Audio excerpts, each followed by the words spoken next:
de que existiese una República Árabe Saharaui. Como todos sabemos en España, no sé si tanto en los amigos latinoamericanos lo tienen tan presente, pero entre Mauritania y Marruecos, en la costa que hay enfrente de las Islas Canarias, ese trozo de costa africana en el Sáhara, ahí está bueno, ahí está el Sáhara Occidental, que es un territorio muy escasamente poblado, muy desértico y en realidad muy pobre. Ese territorio fue ocupado por colonizadores españoles desde hace mucho tiempo, porque está justo enfrente de las Canarias, o al menos pescadores canarios. Ya a finales del siglo XIX se estableció como un dominio español en el marco del Congreso de Berlín de 1880 para la colonización de África, y ese trocito que estaba justo delante de las Canarias, pues España dijo que, bueno, básicamente me lo quedo por proteger mis islas. Simplemente había nómadas y no generaba mucho interés, era el típico presidio español, presidio en el sentido de posición de frontera, eso que tenían, por ejemplo, los españoles en el norte de Nueva España, en lo que es hoy el oeste de los Estados Unidos, que tenían pues una pequeña guarnición militar con un convento y unas cuantas casas de gente habitualmente del lugar que se había convertido al cristianismo, no tenía otro lugar donde ir y trabajaba allí la tierra, entonces había pues diminutos pueblitos con una guarnición militar de frontera, que eran pues el límite exterior de protección y control del territorio en esas áreas virreinales de América. Y básicamente para el Sáhara ocurrió algo parecido en el que había pues pequeños presidios que eran puntos de control militar con una iglesia y cuatro casitas para el control de las costas del Sáhara. Y así se mantuvo porque, bueno, pues porque Marruecos tampoco es que tuviera nada que decir ahí en esa época, que era un país que bastantes problemas tenía ya en su propio territorio. Pasaron los años, la Guerra Civil Española, la Segunda Guerra Mundial, aparecieron fosfatos en el Sáhara, lo cual aumentó, bueno, el interés de este territorio, ya que había cierto valor en la explotación minera del mismo y el agua, o sea, y las aguas que hay allí que tienen bastante pesca. Pero bueno, tampoco es que fuera el dorado, pero bueno, había un cierto interés. En todo caso, se estaba produciendo ya las descolonizaciones después de la Segunda Guerra Mundial. En las Naciones Unidas exhortaron las grandes potencias a la descolonización española del Sáhara, igual que otros tantos territorios. Todo ese proceso se dio, como no podía ser de otra manera, mal. Y cuando las autoridades españolas quisieron reaccionar, Franco ya se estaba muriendo, el país estaba con una estabilidad increíble y ya era muy tarde para hacer cualquier cosa. Con lo cual ya España no le dio ni tiempo ni a hacer el censo para hacer un referéndum y que se independizase el Sáhara. Que es que la ventaja de haberlo independizado, digamos que en el año 70, que es cuando hubo una resolución muy específica respecto del Sáhara para hacer un referéndum, si lo hubieran hecho entonces, pues se habría independizado, incluso podría haberse llegado a algún tipo de acuerdo como de Commonwealth entre España y el Sáhara y haber mantenido una relación privilegiada entre ese territorio y España, lo cual habría dado una baza estratégica tanto al Sáhara como a España frente al vecino común que es Marruecos, para, bueno, para, pues para tener una base diplomática y un aliado en la región de España. Ahora ya no existe ese aliado porque lo que hizo Marruecos fue mandar una marcha verde de militares encabezados por 350.000 civiles, dicen ellos. Pero bueno, en todo caso una masa humana de civiles en cabeza como escudo humano para que los españoles no disparasen ni hicieran nada, ocuparon el territorio y el gobierno español dio orden de marcharse con ayuda, y está reconocido, dicho por la CIA, de personajes como el propio actual rey Juan, bueno, el actual rey emérito Juan Carlos, que fue una de esas cosas que dijo: yo sin ningún problema, señor Kissinger, dependiente de Estados Unidos, si ustedes necesitan que yo forme parte del lobby de presión para que España abandone sin más el Sáhara y se lo quede Marruecos, yo encantado. A su vez, Estados Unidos tenía interés en que España abandonase el Sáhara y se lo quedase Marruecos, porque estábamos en el contexto de la Guerra Fría, el Frente Polisario era próximo a Argelia, a la Unión Soviética, al bloque del Este. Por lo tanto, tenían miedo del avance comunista en la región, cualquier ficha era importante entonces los americanos decían: pues mira, para que el Sáhara se lo quede, se forme como un estado afín a la Unión Soviética, que se lo quede Marruecos, que es un aliado muy solvente y muy fiable de Washington, y me controla el territorio.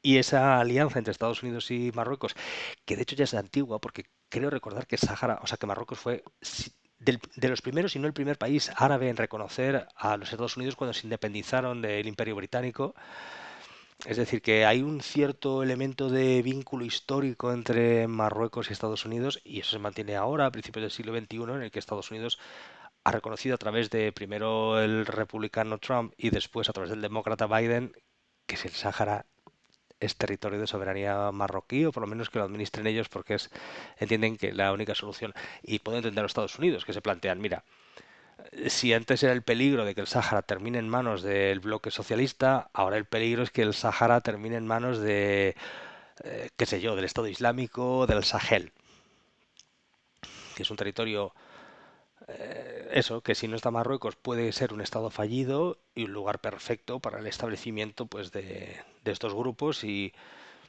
para Estados Unidos entiendo que diga, pues mira, pues prefiero que lo controle Marruecos, que además Marruecos si tiene que pegar tiros y matar a quien sea, lo va a hacer sin pestañear. Yo soy Estados Unidos, yo se lo mando y Marruecos lo hace por un dinerito y pues sí, todo le podemos entender. Pero a su vez, a los que nos toca estar en España, pues hay que entender la posición de este país que, bueno, que se ve sometido regularmente al chantaje, de tener que pagar por el banco de pesca, de la presión para extender las aguas territoriales marroquíes aquí o allá, para hacer ejercicios militares sobre el espacio aéreo canario, para hacer pressing y declaraciones políticas y diplomáticas sobre la soberanía de Ceuta y Melilla y los otros peñones de soberanía española en Vélez de la Gomera o Alucemas, Chafarinas y Perejil.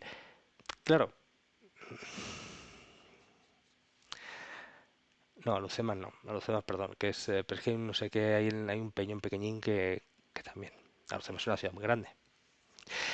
Em, bueno, pues eso, entonces, como tenemos ese contencioso entre España y Marruecos, esa rivalidad fronteriza de vecinos con dificultades, se plantea, como hace unas semanas, en mayo de 2021, se ha producido un envío masivo por parte de Marruecos de hasta 10.000 migrantes en un solo día, tanto marroquíes como subsaharianos que tenían allí. Les han dicho, venga, para adelante. Y los inmigrantes pues claro, han dicho, pues vale, pues voy a jugármela, a ver qué tal. Eh, y ahí jugando un poco con la opinión pública española, que ya sabemos cómo funciona ese consenso globalista de puertas abiertas y aceptación de todas las comunidades dentro de Europa o de los Estados Unidos, en el que coinciden desde Podemos a las multinacionales de Silicon Valley o la City de Londres, todos juntos, el PSOE, el PP, todos juntos, Angela Merkel diciendo sí, que venga todo el mundo. Em, y eso, pues debilita la posición española respecto de Marruecos. Nada, que escuchaba que va a haber una ucronía dentro de muy poco en el que se plantea como la Marcha Verde, esa de noviembre de 1975, fracasa. Esta ucronía dentro de Historia Ficción que vais a poder ver va a plantearlo por las malas. ¿Vale? El punto de partida de esta ucronía era efectivamente que la Marcha Verde fracasa y además que fracasa por las malas, por la violencia dura y contundente. Luego voy a hacer otra ucronía, que está solamente para los mecenas, bueno, pues los fans de historia ficción que están suscritos. Les voy a ofrecer un fracaso de la Marcha Verde, pero por las buenas. No va a haber tanta sangre. En el abierto va a haber mucha sangre, va a ser guerra. Y en la otra alternativa se va a formar un Estado árabe saharaui, pero sin tanta violencia. Bueno, para explorar dos caminos alternativos al de la historia real, en los cuales en todo caso Marruecos no se apropia la soberanía del Sáhara. Y ya por último quería comentar que preparando este episodio, pues claro, he escuchado a gente que habla sobre y qué habría que hacer respecto de Marruecos. Ya lo pormenorizaré más en los comentarios de este episodio, que os invito, ya digo, a escucharlo, pero creo que hay mucho hincapié en las cuestiones de legalidad internacional, de qué dice Naciones Unidas, o cómo enfrentarlo diplomáticamente dentro de Europa, o cómo gestionar los dineros, y entonces, claro, se plantea, claro, pero es que la gran industria española tiene muchos intereses ya económicos respecto de Marruecos, desde luego muchísimo más que respecto del Sáhara. La propia Unión Europea, a través de Francia, tiene un vínculo y sufre una presión de lobby marroquí muy fuerte, el lobby que también existe marroquí dentro de España y el lobby que existe dentro de los Estados Unidos, de Marruecos en Estados Unidos, cosa que España a efectos prácticos no tiene. Se plantea el qué debería de ser o cómo responder, pero claro, no sé si todos tenemos muy claro a su vez que dentro de España la falta de consenso entre los grandes partidos, entre los partidos en general, sobre política exterior, implica que estos conflictos a su vez generan un problema interno político, lo cual es debilitar el país, ya que PP, PSOE, Vox, Podemos no son capaces de llegar a un consenso, no te digo en educación, ciencia, otras cosas que serían muy interesantes, tampoco en política exterior, que sería estratégico como país por el bien de absolutamente todos el que hubiera una política consensuada o en justicia. Pero bueno, pues en política exterior tampoco, ni siquiera respecto de Marruecos. Entonces, creo que no se toma muy en consideración una posible respuesta y es la utilización de los servicios secretos españoles. Como digo, ya lo pormenorizaré más en el episodio, al final, en los comentarios, pero claro, la utilización de los servicios secretos, ya que Marruecos lo hace, lo hacen absolutamente todas las potencias y cuanto más grandes y eficaces más lo utilizan, pues España debería de utilizarlo. Y no solo para desacreditar a Pablo Iglesias diciendo que es de todo y haciendo una campaña brutal contra él, que como mínimo lo que se demuestra es que existe una estructura capaz de operar sobre el mundo real por parte de los servicios del Estado profundo, como digamos que en defensa del statu quo. Bien, pues esos instrumentos que existen podrían ser canalizados para defender la soberanía española respecto de Ceuta, Melilla y las Canarias en frente de un rival exterior, no solo contra la disidencia interna, que me perdonen, pero vamos que Podemos no tiene nada de pinta de ser ningún peligro para nada. Marruecos sí tiene potencialidad de ser un peligro real, de verdad, para España y para los españoles. De hecho, los mismos atentados terroristas, un CM, Barcelona, donde de una u otra manera afloran conexiones extrañas con los servicios secretos marroquíes. Si eso hubiera ocurrido a Rusia, probablemente Rusia, muy discretamente, sin decir nada, habría hecho que ciertas personas lo pagasen a través de sus servicios secretos. Estados Unidos, no me cabe la menor duda, y otras tantas potencias, China, Reino Unido o Francia, habrían hecho lo mismo. Bueno, pues España a lo mejor debería de orientarse también a ser capaz de defenderse utilizando sus servicios secretos, desestabilizar la potencia rival, utilizar alianzas políticas, pero todo esto discretamente. Y es que la ventaja de los servicios secretos es que evitaría la teatralización política que exige, por ejemplo, una medida diplomática, que hace que los partidos políticos tengan que ponerse de acuerdo.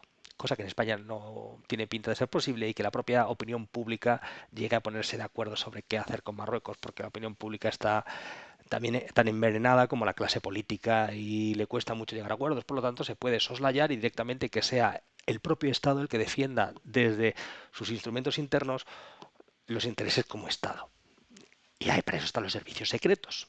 Y la Comisión de Secretos Oficiales, y no hace falta que nos lo cuenten a la población española, que lo hagan.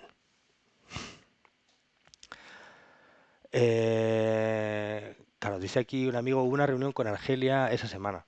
Claro, pero lo que tiene que haber son reuniones secretas. O sea, es que me dice un oyente que ni nos lo cuenten, que hagan todo esto sin contarnos a la población española, que ya hacen bastantes tonterías y cosas terribles sin contárnoslo, pues si lo que hacen es algo de orden, digamos, patriótico y en defensa de los intereses estratégicos de España en el mundo, bueno, pues es que es precisamente para lo que entendemos, calculo que el grueso de la población española, que están los servicios secretos, para defendernos como pueblo.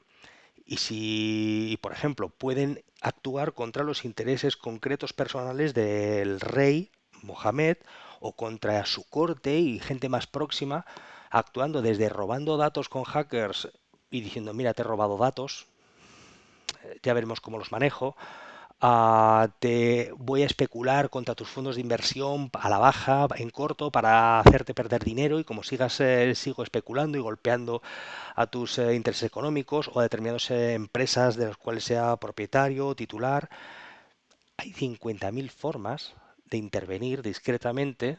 De hecho, es que estas las exploré durante... Hay un episodio, bueno, episodio, hay una serie que es de la Tercera Guerra Mundial, donde continuamente se plantea cómo es la guerra híbrida y el cómo hay formas de intervención de un país respecto de otro, pero en una guerra subterránea donde aparentemente nada sale a la luz y no se ve. Bueno, pues que España a lo mejor debería de utilizar eso y hacerlo más eficazmente, porque si Marruecos tiene recursos, España tiene muchísimos más. Desde luego, en lo que podemos ganar es en la capacidad para invertir, para tener lobby en Estados Unidos o para tener hackers potentes que intervengan en los servidores donde se almacena información del ejército marroquí, de la policía, de la televisión, para, si ellos compran a altos funcionarios del Estado a través de mafias para introducir migrantes sin que nadie diga nada o drogas, bueno, pues calculo que España tendrá más recursos para hacer eso con el Estado marroquí. Que lo hagan y no nos digan nada, pero que hagan eso y nos protejan como país. Que para eso están esos políticos tan listos que están ahí, no para que nos defiendan como país. Ah, y dicen que eso, que la reunión con Argelia, si es que evidentemente el enemigo de mi enemigo tiene que ser mi amigo, pues claro, o sea, jugar a que Argelia y Marruecos, que son dos potencias vecinas y con sus problemas históricos, pues que España pueda jugar un interesante equilibrio ahí, pues claro que sí, para que a lo mejor Marruecos, en lugar de poder concentrarse en molestarnos a nosotros, bueno, pues que tenga que buscarse la vida con Argelia, en tanto que ya hemos renunciado al Sáhara. Y luego dicen que si la dependencia española de la Unión Europea no puede ser un problema. Lo que parece, no, de hecho creo que es una ventaja. Si es que al final lo que ocurre es que España es una gran potencia dentro de la Unión Europea y que si digamos que, ok, Europa es que a España no le importa. Bueno, pues ahora imaginaos lo que le importa a Marruecos, a Europa. Si a España no le importa, así que, desde luego, si a los de la Unión Europea, a los burócratas de Bruselas, les preocupa mucho Marruecos, mucho más España. Como España se desestabilice, pase algo grave, eso sí que les va a fastidiar. Por lo tanto, igual que cuando Finlandia tiene un problema con Rusia, bueno, pues la Unión Europea dice, a ver, como Finlandia es un territorio europeo, vamos a ver cuál es la posición de Finlandia para tomar nuestra propia posición, o los países bálticos también, o cuando, qué sé yo, o Grecia tiene un problema con Turquía, en principio la Unión Europea escucha, oye Grecia, ¿cómo va la cosa? Tú eres, o Italia con Túnez o con Libia, pues con Marruecos es España. Con lo cual, la Unión Europea como mínimo va a escuchar a España. Y lo que podría hacer España es utilizar su influencia contra un rival que yo entiendo que si España tiene un problema con Estados Unidos, igual Europa ya dice, puf, pero igual Marruecos todavía, por fortuna, y podemos evitar que se dedique a hacer presión y que cuando mandan oleadas de inmigrantes se cobran 30 millones al descubierto y vete a saber cuántos se han tenido que pagar en secreto y cuántos más habrá que seguir pagando. Bueno, pues eso, que es que cuando escuchaba historias sobre todo esto de Marruecos, creo que se olvidan la guerra secreta, que es la guerra híbrida, que es la guerra del presente, que tengo muy clara. De hecho, desde que Rusia invadió Donetsk y Donbass, no, Donetsk y Lugansk, lo que es, los dos, Donbass, una parte de al menos, y luego por supuesto toda Crimea, y los instrumentos que utilizó, o sea, para mí han sido una revelación que me ha permitido entender cosas que están pasando hoy en día e instrumentos que existen y que, qué sé yo, que es que a Venezuela le han cortado la electricidad cuando querían que cayese el gobierno de Maduro. Eso es una forma de guerra híbrida sin necesidad de pegar tiros. Bueno, pues imaginemos si España no tendría capacidad para cortarle la luz de vez en cuando a los barrios residenciales más ricos de Rabat donde esté en la corte del monarca. O para que se le hunda el yate. Si es que ellos lo piensen, ¿sabes? Que lo que no puede ser es que se dediquen a hacer el subnormal. Eh, luego intentaré poner un pitido. No, a ver si sé. Lo que no puede ocurrir es que eso, que parezca España que somos retrasados y que no sabemos hacer y que Marruecos nos tiene que son grandes geoestrategas y España. Bueno, pues los que defienden el Estado español y mantienen controlada la judicatura y controlado todo, pues que por una vez espabilen y utilicen los instrumentos para defender el país a través de los servicios secretos. Hola Jairitos, y hola Luis, y hola Philip. Bueno, pues nada, que luego dentro del episodio este de historia ficción sobre Marruecos, el de a las malas, pues ya extenderé un poquito más esto, tirando de ejemplos que he puesto durante la Tercera Guerra Mundial entre China y Estados Unidos en este otro episodio, y a ver si ocurre algo así y Marruecos nos puede dejar en paz y dejar de chantajear como país y chantajearnos con miles y miles de inmigrantes que lo pasan fatal, ¿sabes? Que si que arrojados en esas condiciones,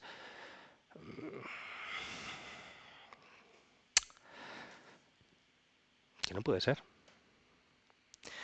Dice el amigo Philip que si crees que puede llegar a un conflicto armado entre Marruecos y España. A ver, por desgracia, en una palabra sí, seguro.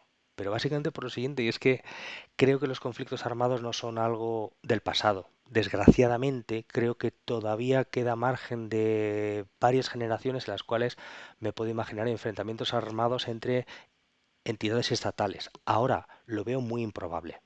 Lo veo muy, muy, muy improbable. De entrada, y es el primer motivo, es el desequilibrio que existe hoy entre las capacidades del ejército español y el marroquí. Y eso a su vez es, yo no soy partidario de gastar dinero en armas en un país que tiene un estado del bienestar tan pobre como el español. Pero hacen falta. Desgraciadamente hace falta invertir en fuerzas armadas para la disuasión de posibles enemigos y que el hecho mismo de que existan unas fuerzas armadas muy sólidas disuaden a Marruecos de ir a por más. Entonces no se puede descuidar ahí.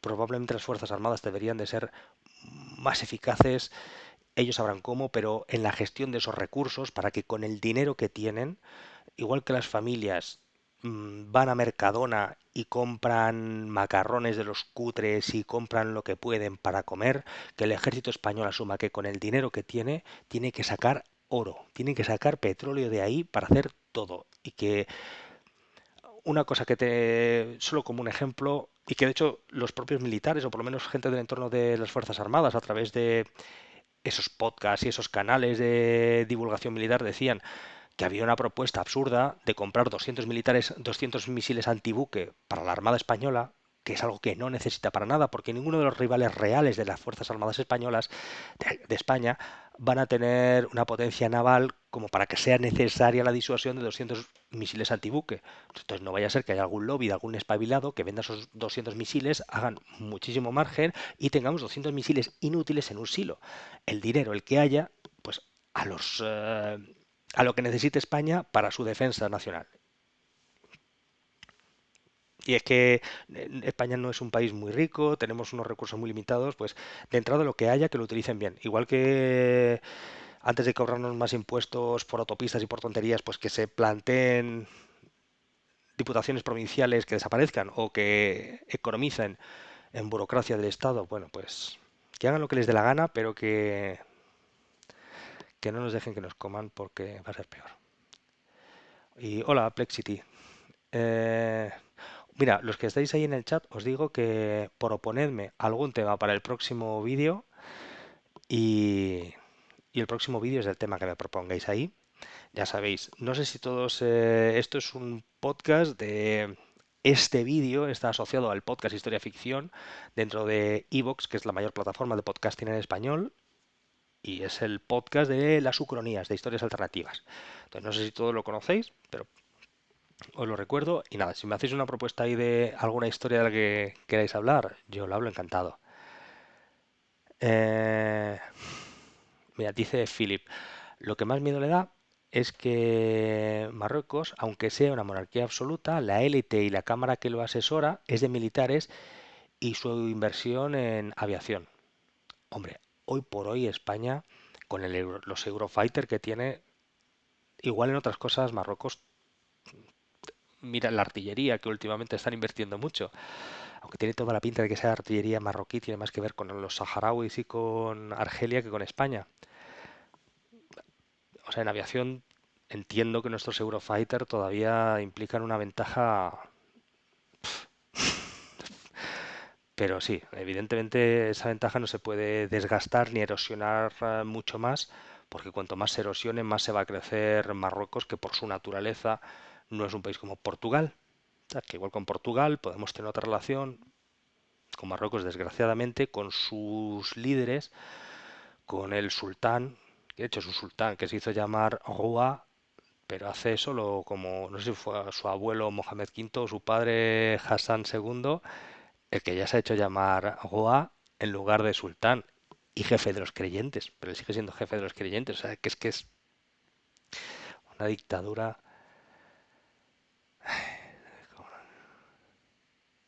Claro, me dice Philip, ¿no podría ser posible que si reconocemos al Sáhara ya Marruecos se quede tranquilo? Es que tiene eso, es Hitler. Es Hitler, me dicen, ¿no? Que si España reconoce al Sáhara ya está, ¿no? Y venga, igual ya hay equilibrio con Marruecos. No recuerda muchísimo a Hitler diciendo, me dais los Sudetes y ya. No, no. La historia lo que nos ha demostrado además que es que igual que Hitler tenía Mein Kampf y hablaba de su Lebensraum y el espacio vital, Marruecos ya ha dicho bien clarito que su aspiración es poco menos que a reeditar el Gran Marruecos, que viene a ser los territorios del momento de esplendor almohade.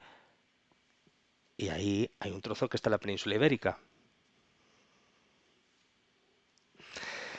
Esta gente no va a parar. O sea, después del Sáhara, y además que es que hay entrevistas hasta en la televisión pública marroquí en la que determinado personaje de esta élite de la corte marroquí dice, pues eso, que cuando se cierre bien lo del Sáhara, ya será el tiempo de hablar de Ceuta y Melilla, porque de momento no es el momento. Que primero hay que terminar con el Sáhara, es decir, que cuando se acabe lo del Sáhara, a por Ceuta y Melilla, y probablemente después Canarias, si se cediese Ceuta y Melilla. Probablemente una de las cosas que también sería importante es que dicen por ahí, si Argentina hubiera sabido que el Reino Unido iba a defender a toda costa las Malvinas, probablemente no había habido guerra de las Malvinas. Simplemente si Argentina hubiera tenido muy claro que los británicos iban a responder. Bueno, pues a lo mejor, si los marroquíes tienen muy claro que España va a responder con todos los recursos necesarios y con la cohesión de su pueblo frente a una agresión a Ceuta y Melilla, porque sería la primera de otras tantas, siguiente Canarias, pues a lo mejor Marruecos ya se inhibe. Y Luis dice que de acuerdo con lo de Múnich y los Sudetes. Pues claro, si es que, claro. Mira, solo bueno saber historia. Nada, este vídeo, como decía, es un poco preparación de ese episodio del fracaso de la Marcha Verde. Y quería hacer una serie de comentarios al hilo de este episodio. Si me queréis hacer una propuesta de vídeo, yo encantado y lo hablamos. Muchísimas gracias por estar ahí y escuchar Historia Ficción.